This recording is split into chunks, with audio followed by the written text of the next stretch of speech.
जब मानकमाथि प्रश्न गर्नुपर्ने समयमा उभिन्छ अथवा मूल्य अथवा मान्यतामाथि प्रश्न गर्नुपर्ने समयमा उभिन्छ, तो उसको स्वचेतनाले अथवा समयको एउटा डिक्टेसनले अथवा आएका रियालिटीले जब यी पुराना कुराहरू अथवा स्थापित कुराहरू अथवा स्थापित मान्यताहरूको समय अवधि सकिँदै गयो, अब नयाँपन केही खोजिरहेको छ समयले अथवा आफ्नो आग्रहले, आफ्नो बुझाइले, अध्ययनले, अनुभवले भने एउटा कवि एक्सपेरिमेन्टल हुने गर्दछ, एउटा साहित्यकार एक्सपेरिमेन्टल हुने गर्दछ।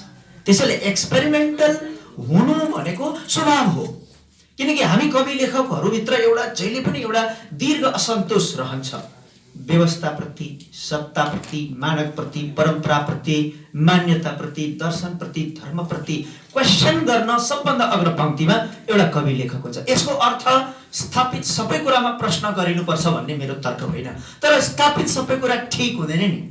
एउटा समयमा ठिक भएको एउटा कुरालाई नयाँ समयले अमानक बनाइदिन्छ, त्यो समयको स्वभाव हो। त्यसैले त्यही आदिम समयको परम्परालाई तान्दै तान्दै तान्दै आयो भने विकास भन्ने कुरा हुँदैन, प्रगति भन्ने पनि कुरा हुँदैन।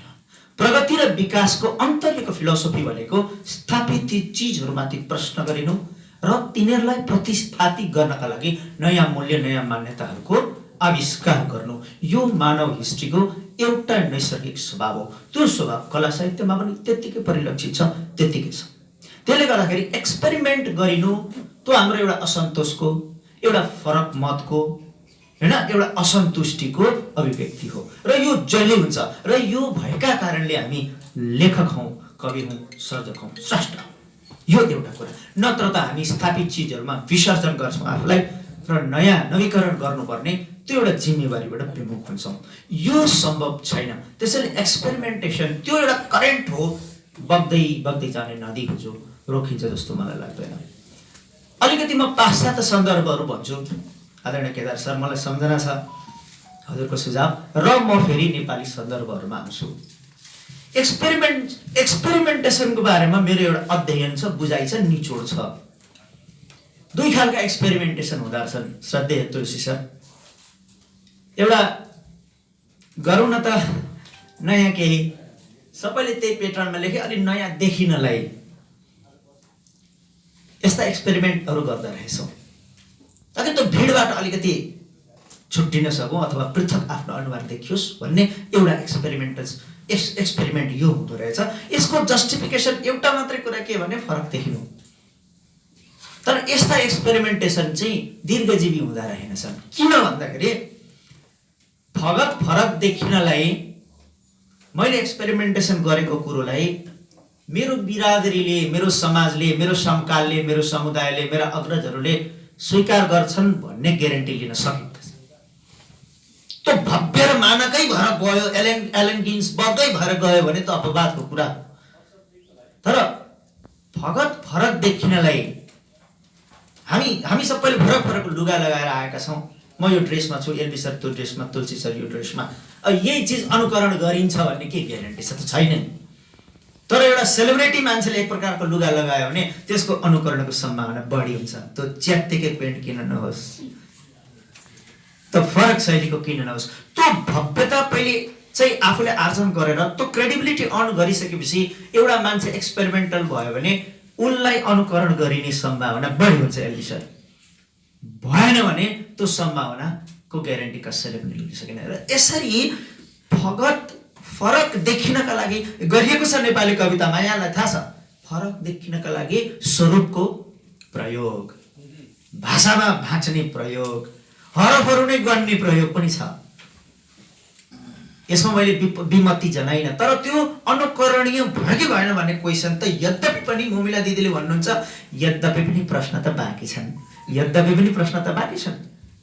धर्का गनेर हैन, अनि गणहरू गनेर एक्सपेरिमेन्टल हुनुको औचित्य त्यति धेरै मेरो दिमागले चाहिँ स्वीकार गर्न सकेको छैन। तर अर्को एक प्रकारको प्रयोग पनि छ जसको औचित्य छ, जो स्वीकृत हुन्छ। त्यो के भने, म त्यसका केही विश्व साहित्यबाट पनि उदाहरण भन्छु, नेपाली साहित्यबाट पनि केही उदाहरणहरू भन्छु। एक्सपेरिमेन्ट गरियो भने त्यो एक्सपेरिमेन्ट गर्नुको एउटा विशिष्ट बौद्धिक तर्क छ कि छैन भनेर पनि हेर्छ एउटा समालोचकले। र त्यो त्यो बौद्धिक तर्क त्यो इन्टेलेक्चुअल समुदायले स्वीकार गर्ने सम्भावना छ कि छैन भनेर पनि हेरिन्छ। तपाईले गरेको एक्सपेरिमेन्टसँग बौद्धिक तर्क छ हैन। 4 लाइनको कविता 5 लाइनमा लेख्नुको त के बौद्धिक तर्क हुन्छ कि 5 भन्ने तिलस्मिक एउटा अङ्कमा तपाईको विश्वास छ भने त अर्कै कुरा हो। तर साहित्यको बिरादरीमा त्यसको के अर्थ हुन्न। तर तपाईले विशिष्ट प्रकारको एउटा प्रयोग गर्नुभयो र त्यो प्रयोगको तर्क छ। जस्तो कि एउटा म उदाहरण भन्छु। 1920s मा अमेरिकाको हार्लेम भन्ने ठाउँमा बसिरहेका काला जातका कविहरूले आफ्नो मूल प्रवाहको कवितामा अफ्रिकाली ज्याज म्युजिकलाई इन्सर्ट गरे उनीहरूले कवितामा। एउटा कुरा, त्यो बेलासम्म लिटरेचर भन्नु वेस्टर्न लिटरेचर, लिटरेचरको मानक भन्नु पनि वेस्टर्न लिटरेचर, समालोचनाको मानक भन्नु पनि वेस्टर्न लिटरेचर भइरहेको बेलामा वेस्टर्न लिटरेचरले वर्जित गरेको एउटा सङ्गीतको ताललाई कविताभित्र अनुप्राणित गरे उनीहरूले। 1920s को कुरा गरिरहेको छु। त्यो ज्याज म्युजिक जो अहिले त लोकप्रिय छ, पछि बोब मार्लीहरू त अब मानकै भयो हैन। त्यो बेलाको कुरा गरेको मैले 1920s। त्यो हार्लेम वासी कविहरूले अफ्रिकाली एउटा चीजलाई लिएर अंग्रेजी कविताभित्र अन्तर्घुलन गरेर जो एक्सपेरिमेन्ट गरे, यो एक्सपेरिमेन्टको लजिक थियो। यसमा ठुलो एउटा लजिक थियो भने के लजिक थियो भने कविताको मानक जहिले युरोपेली हुनुपर्छ भन्ने के खाँचो छ छैन नि यो कुरा त। कविताको मानक स्वरूप भनेको युरोपकै हुनुपर्छ भन्ने के छ त त्यस्तो संविधानमा छैन। यदि कविता सबैको स्वतन्त्रताको अभिव्यक्तिको माध्यम हो भने Africa also matters. Outside the युरोपको त भूगोल पनि म्याटर गर्दछ। उनीहरूले यसरी अन्तर्घुलन गरे। त्यो आज पर्यन्त कविताभित्रको त्यो ज्याज सङ्गीतिकता त्यो एक्सपेरिमेन्टल थियो, आजसम्म पनि एउटा मानक शैली हो। र लेङ्स्टन ह्युजेस जस्ता कविताहरू, कन्टिकोलिन जस्ता कविहरूलाई नपढिकन भनौँ न कविताको विश्वविद्यालय आंशिक हुन्छ, खण्डित हुन्छ। यसको अर्को पनि कुरा छ कि जब ज्याज म्युजिक सम्पूर्ण अफ्रिकालीहरूको एउटा पहिचानको मुद्दा अंग्रेजी कविताभित्र अन्तर्घुलन गरियो, त्यो सारा अफ्रिकाली बिरादरीहरूले त्यसलाई अनुमोदन गर्यो। सामाजिक अनुमोदन जरुरी हुन्छ एक्सपेरिमेन्टेसनलाई मानक बनाउने हो भने, होइन भने एउटा मान्छे एक्लै उभि। यद्यपि पनि मलाई एउटा कुरा थाहा छ, त्यो कवि स्वभावैले एक्लो प्राणी हो। कसैले स्वीकार गरे पनि उसलाई ठिक, स्वीकार नगरे पनि ठिक हो। त्यो कुरा भएन। तर मैले सम्भावनाका कुरा गरेको, विरोध अथवा समर्थन गरेको होइन कि एउटा एक्सपेरिमेन्ट स्वीकृत हुने सम्भावना के हुँदा बढी हुन्छ र के हुँदा कम हुन्छ भन्ने मैले एउटा हार्लेमको उदाहरण भने। यो सभा शान्त भएपछि म अर्को उदाहरण भन्छु। एउटा उदाहरण पछिल्लो समय आख्यानहरूमा यो ईश्वर सर म्याजिक रियलिजम भन्ने एउटा चीज इन्भेन्ट भयो, जसलाई मायावी यथार्थवाद पनि भनियो। विशेष गरी लेटिन अमेरिकी भूगोलबाट आख्यान लेख्ने आख्यानकारहरूले मायावी यथार्थवाद भन्ने एउटा चीज एक्सपेरिमेन्टको रूपमा प्रयोग गरे। यो विश्वमा एकदम ठुलो एउटा सफलताको मानक बन्यो। त्यसको अन्तर्यमा केही कुरा रहेछ। त्यो बेलासम्म सर रियलिस्टिक नोभेल अथवा यथार्थवादी आख्यान जो बन्यो, त्यहाँ यथार्थलाई त्यसको मानबिन्दु बनाइयो। तर यथार्थको डेफिनेसन के गरियो भन्दाखेरि रियालिटी मिन्स युरोपियन रियालिटी। त्यसैले सोशल रियालिटी भनेको, सोशल रियालिटी तपाईले भन्नुभयो युरोपको भाषामा भने के बुझिन्छ भने कम्पल्सरी हेट्रोसेक्सुअल सोशल रियालिटी बुझिन्छ। सेन्ट्रालिटी तपाईले भन्नुभयो भने युरोपियन सेन्ट्रालिटी बुझिन्छ। भाषा साहित्य अथवा फिलोसफीको केन्द्र भन्नुभयो र केन्द्र भन्नुभयो भने युरोप भनेर केन्द्र बुझिन्छ, अथवा युरोपबाट डिफाइन्ड भएको reality. Reality is equal to European मान्यता। यो चीज स्थापना गरेको थियो लामो समयको उपनिवेशवादले। र यी लेटिन अमेरिकी कविहरूले मायावी यथार्थवाद लेख्दा गएको चाहिँ के हो एलबी सर भन्दाखेरि रियालिटी डिफाइन गर्ने ठेकेदारी युरोपको मात्रै हो। सोशल रियालिटी भनेको कम्पल्सरी हेट्रोसेक्सुअल रिलेसन्स मात्रै हो त होइन नि त। र टाइम भनेको उनीहरूले डिफाइन गरेको टाइमको टेम्पोरल लिनियर क्रोनोलोजी, त्यो मात्रै समयको बुझाइ होइन। हाम्रो समयको बुझाइ त साइक्लिकल छ। हामी त समयको अन्त्य देख्दैनौँ पूर्वमा, किनकि जन्म, पुनर्जन्म, अर्को जन्म, कुनै जन्म, युग, यो युग 4 युगको पनि साइकलमा हामी विश्वास गर्दछौँ हैन। धर्मशास्त्रले त्यो मान्नु नमान्नु एउटा कुरा हो, तर विश्वास त यो कलेक्टिभ अनकन्सियस। अहिले तुलसी सरले भन्नु होला कि यो सामाजिक अवचेतन भनेको संस्कृतिको एउटा मूल कुरा हो। हामी हाम्रो अवचेतनमा हामी एउटा साझा सांस्कृतिक मानबिन्दुहरूलाई विश्वास गर्छौँ र संस्कृतिका सम्भाग भन्छौँ अथवा संस्कृतिका घटक भन्छौँ भने तपाईले डिफाइन गरेको टाइम र स्पेसको कुरा चाहिँ लेटिन अमेरिकामा, अफ्रिकामा अथवा इन्डियामा, नेपालमा फरक छ भने उनीहरूले सोझो बगेको जन्मबाट मृत्युतिर बगेको रियलिस्टिक ट्रेन्डलाई भत्काउनका लागि मायावी यथार्थवादको आविष्कार गरेका हुन् लेटिन अमेरिकीहरूले। केही टर्किस कविहरूले, लेखकहरूले पनि यसलाई प्रयोग गरे। अचेल नेपाली साहित्यमा पनि अलिअलि हामी देख्छौँ यो मेजिक रियलिजमको प्रयोग विशेष गरी आख्यानमा यो प्रविष्ट भएको छ। र यो चिज स्वीकृत हुनुका पछाडि कारण के भने एउटा ठुलो लजिक थियो कि युरोपको मान्यताको अल्टरनेटिभको खोजी, जो एउटा ठुलो एउटा इन्टेलेक्चुअल प्रोजेक्ट हो संसारमा, यति ठुलो इन्टेलेक्चुअल प्रोजेक्ट हो त्यो प्रोजेक्टलाई बेकिङ गरेको हुनाले संसारका नन युरोपियन स्पेसका धेरै मान्छेहरूले मेजिक रियलिजमलाई आफ्नो आख्यानको एउटा आधार बनाए, स्रोत बनाए। हामीसँग चाहिँ तीर्थ सर यही हुनुहुन्छ, पाठशालामा अलिअलि त्यसको झिल्काहरू भेटिन्छ भने यो चिज कसरी स्वीकृत भयो त? एउटा एक्सपेरिमेन्टेसन भने त्यसको सामाजिक अनुमोदनको पोटेन्सियल त्यो एक्सपेरिमेन्टेसन भित्रै थियो। यो मैले यति दुईटा मात्रै उदाहरण भन्दैछु भने एक्सपेरिमेन्टले सामाजिक स्वीकृति अथवा इन्टेलेक्चुअल कम्युनिटीको स्वीकृति पायो भने मानक बन्दछ, पाएन भने हराएर जान्छ। यो कवि, लेखक, कलाकारहरूले भर्खर आउँदै गरेका प्रतियोगी भाइ बहिनीहरूले पनि बुझ्नु एउटा जरुरत छ। अहिले म नेपाली साहित्यको विशेष गरी कविताको फाँडको कुरा गर्छु। लामो समयसम्म कति होइन संस्कृत काव्य परम्पराबाट आउँदै गरेको छन्दमै लेखिनुपर्छ भन्ने कविता विशेष गरी महाकाव्यहरूको परम्परालाई कालान्तरमा गएर कविहरूले तोडे। तो भानुभक्तको समयमा, इभन देवकोटाको समयमा पनि कविताको विशेष गरी काव्यको, विशेष गरी महाकाव्यको अथवा खण्डकाव्यको परम्परा संस्कृतको करिब अनुकरण, त्यो छन्द गणना, त्यो छन्द संयोजनबाटै अनुप्राणित भएर आयो। त्यसको आइडेन्टिटी त्यही थियो। तर पछि गएर हामीसँग आज यही मञ्चमा स्रष्टाहरू हुनुहुन्छ जसले काव्यहरूलाई गद्य मिश्रित भाषामा अथवा पूर्णतः गद्यमा लेख्ने परम्परा पनि सुरु गर्नुभयो। हामीले स्वीकार गर्यौं गोपाल पराजुलीलाई किन चाहिँ मदन पुरस्कार दिएको यो देशले, जबकि उहाँको पुरै गद्यमा लेखिएको छ अर्को ईश्वरको घोषणा।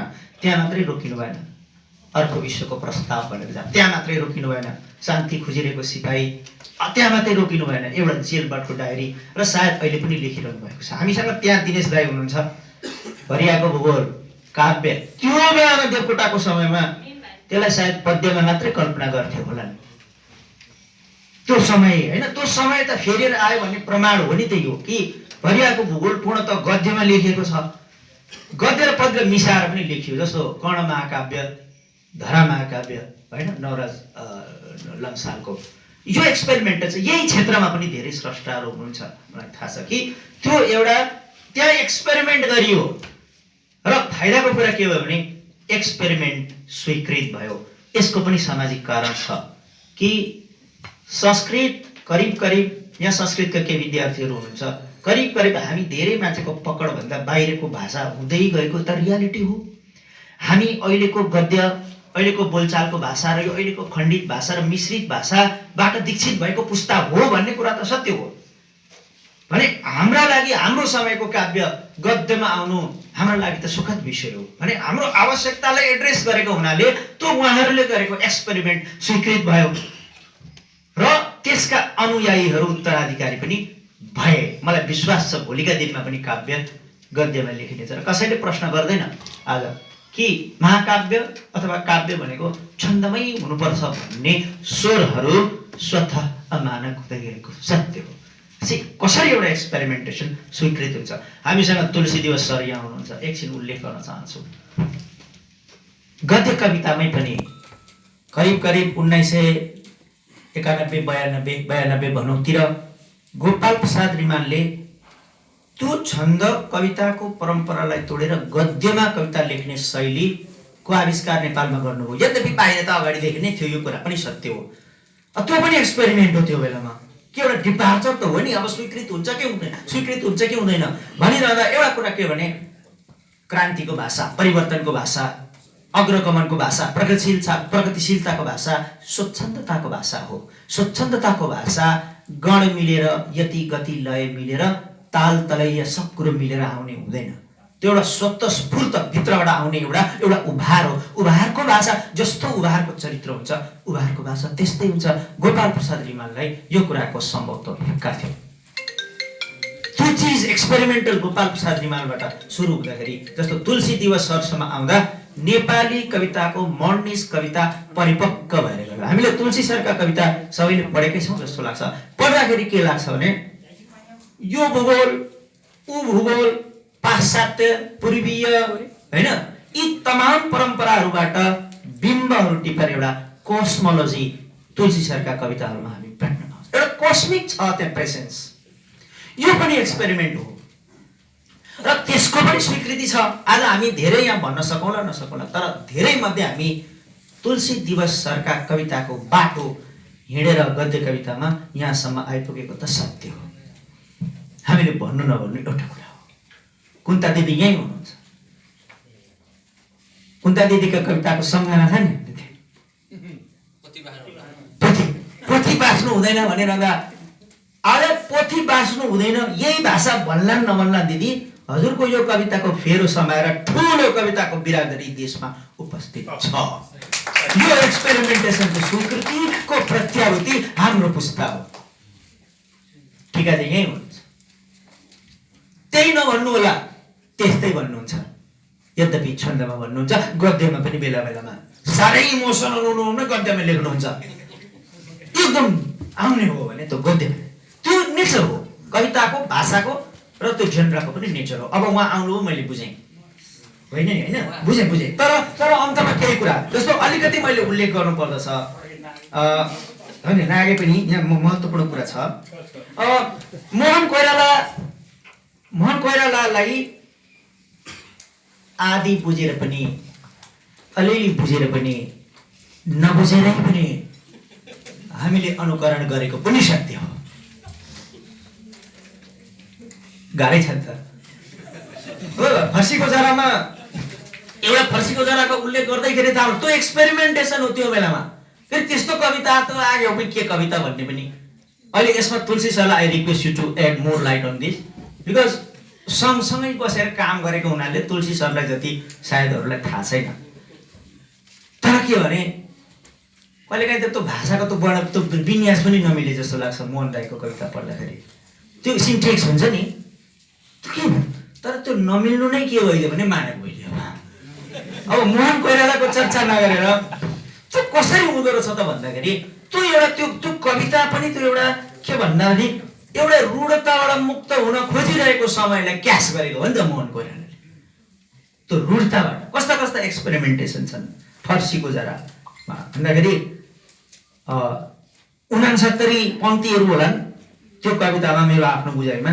कतै थोप्ला हालिएको छ, कतै के छ। पहिलो अनुच्छेदमा 24 र अर्कामा 11, दोस्रो अनुच्छेदमा 20 अनि अर्कोमा 8। एउटा हुन्छ नि त्यो अनुच्छेदीकरणको पनि त एउटा होला नि त एउटा स्ट्यान्डर्ड। त्यो स्ट्यान्डर्ड पनि भत्किएको छ। कति लामा लाइन हुने, कति छोटा हुने, निमेश दाइ त्यो पनि भत्किएको छ। पढाउँदा कति सकस हुन्छ फर्सीको जरा होइन। तर के हो भने स्वीकृत भयो र त्यसका पछाडि लोजिकल जस्टिफिकेसन थियो। त्यो जस्टिफिकेसन के भने रूढताबाट मुक्त हुन खोजेको एउटा कवितालाई मोहन कोइरालाले स्वरूप दिएको त सत्य हो नि। यो चिज हो। So there should be an intellectual justification for experimentation. हामीले पछिल्ला समयका केही एक्सपेरिमेन्टेसनको म कुरा गर्छु। कतिपय एक्सपेरिमेन्टेसनले अनुयायी पाएन, फलोवरसिप पाएन। यो भन्दा अघि उदय सरले भन्नुभयो होइन, हामी भनिरहन्छौँ समालोचनाको वृत्तमा गाली पनि खाइरहन्छौँ। तर मलाई के लाग्छ यो समालोचनाको एल्बी सर भने सङ्लिँदै जानु नदीको नैसर्गिक स्वभाव हो। समालोचकलाई ढुङ्गा हानिरहन्छन्, गाली गरिरहन्छन्, त्यो सङ्लिँदै जान्छ। सङ्लिनबाट कसले रोक्छ र नदीलाई? मैले भन्छु मस्तिष्कमा घाम र हृदयमा जुन बोकेर हिँडेपछि बाँकी कुरा तफसिलका कुरा हुँदो रहेछ। जस्तो पाश्चात्य कङ्क्रिट पोइट्रीको सिको गरेर नेपाली कवितामा पनि कङ्क्रिट पोइट्री लेखियो। न पाठकको अदालतमा त्यति धेरै स्वीकृत भयो, न त अनुयायी नै भेट्टायो। एउटा करिब असफल एक्सपेरिमेन्टेसन, किनकि त्यसको लजिकल जस्टिफिकेसन थिएन। जसलाई हाम्रो समाजले आफ्नो भाषामा बुझोस् कि यो कङ्क्रिट पोएट्रीको के अर्थ, एउटा कुरा। दोस्रो, रेखा कविता भन्ने पनि एउटा आयो, यहाँलाई थाहा होला। रेखा कविता, रेखै रेखा गरेर कविता लेख्ने एउटा समूह भयो। अघि फेरि पनि उदय सरले भन्नुहुन्थ्यो कोटरीको कुरा, त्यो कोटरीबाट बाहिर गएर त्यो रेखा कविता लोकप्रिय भएन, मानक पनि भएन, सर्वस्वीकृत पनि भएन। कारण के भने there is no justification for Rekha Kavita, केही पनि जस्टिफिकेसन देखिनु मेरो अध्ययनमा छैन। म पूर्वाग्रही भएको छु भने क्षमा याचना म गर्न चाहन्छु। एउटा विलयन लेखन भन्ने आयो एक्सपेरिमेन्टकै कुरामा। अब 2 मिनेटमा सक्छु। विलयन लेखनमा के रहेछ भन्दाखेरि, जस्तो भुपिनजीले र मैले एउटा कविता लेख्यौँ, कुन हरफ मैले लेखेँ, कुन हरफ भुपिनजीले लेख्नुभयो थाहा हुँदैन, त्यो मिसाएर लेख्यौँ हामीले। तर कुरा चाहिँ के रहेछ भने, डिप डाउन एउटा कवि महेश पौडेलको लोभ के हुँदो रहेछ भने, यो सिर्जना मेरो हो, यसमा मेरो नामको स्ट्याम्प हुनु पर्दछ भन्ने एउटा स्वार्थ र आग्रह राख्छै राख्छ महेश पौडेल। यो सत्य कुरा। तपाईले कविता लेख्नुभयो भने त्यहाँ तपाईको नाम आओस् भन्ने आग्रह राख्नु नराम्रो कुरा होइन। अनि तपाई हाम्रा सबै चाहिँ विचारहरूका तरल पदार्थ मिक्स गरेर एउटा कम्पोजिट तरल बनायौ र यो हामी सबैको कविता हो भन्दाखेरि आफ्नो, किनकि विलयन लेखनका सम्पूर्ण कविहरूले फेरि अर्कोपल्ट आफ्नै नाममा इन्डिभिजुअल कविता संग्रह त छापे त। अस्ति विलयन भन्नुभयो, पछि आफ्नै कविता छाप्नुभयो आफ्नै नाममा भने त विलयन चाहिँ यस्तो एक्सपेरिमेन्टेसन रहेछ जसको जस्टिफिकेसनले आफैले गर्न सकेनन् कविहरूले भने एउटा उदाहरण मैले तपाईहरुको अगाडि भनेको। त्यसैले गर्दा अन्तमा हामी एक्सपेरिमेन्टेसन खूब गरौँ, कवितामा प्रयोग गरौँ, अन्य विधामा प्रयोग गरौँ, तर त्यो प्रयोगका लागि प्रयोग नगरौँ। विफल हुनु अवश्यम्भाविक छ, तर हामीले गरेको प्रयोगलाई इन्टेलेक्चुअल जस्टिफिकेसन र एउटा टेको दिउँ। त्यो अरूलाई पनि ग्राह्य हुने सम्भावना हामीले त्यसमा घोल्यौँ र हामीले त्यसको उत्तराधिकारी निर्माण गर्ने उपक्रम पनि गर्यौँ भने त्यो एक्सपेरिमेन्टेसनले इन्टेलेक्चुअल कम्युनिटी प्रभावित हुन्छ। गरेनौँ भने त्यति धेरै प्रभावित हुने सम्भावना। यो छिटो समीक्षाले नदेखेको कुरा सत्य हो भन्दै यहाँहरूले झेल्दिनु भयो, सुनिदिनु भयो। यत्र मानक स्रष्टाका अगाडि एउटा छिटोले आफ्ना कुराहरू विभाग राखेको छु। गल्तीप्रति क्षमा याचना गर्छु। धेरै धन्यवाद।